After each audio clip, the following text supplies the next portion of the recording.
ओम। इस रूहानी संसार में हमारा जीवन सर्वश्रेष्ठ, सर्वोत्तम, परम अद्भुत, परम अनुपम एवं अद्वितीय है। कुछ लोग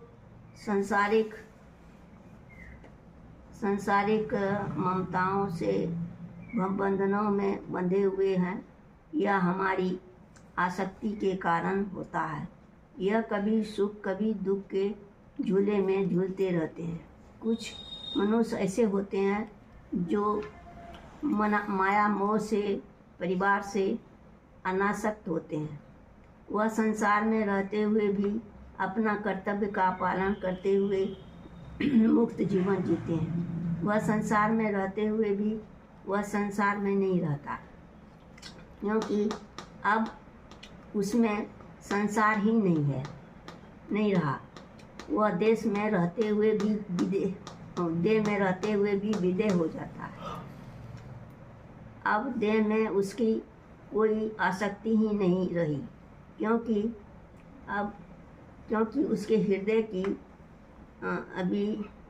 अविद्या रूपी ग्रंथि का नाश हो गया है। वे जीते जी जीवन मुक्त हो जाते हैं। ऐसा व्यक्ति सदा मुक्त बने रहते हैं।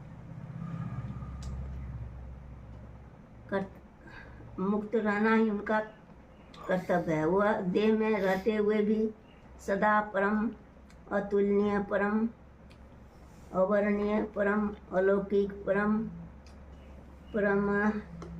अद्वितीय ब्रह्म में लवलीन रहते हैं। हम सभी चाहें तो जगत के क्षणिक सुखों से मुक्त हो सकते हैं, क्योंकि वास्तव में शाश्वत सुख के सागर में, आनंद के सागर में, प्रेम के ज्ञान के सागर में तो परम पिता परमात्मा है। वे ही शाश्वत प्रेम, आनंद, शक्ति का स्रोत हैं। वे प्यारे प्रभु हमारे हृदय रूपी सिंहासन पर विराजमान हैं।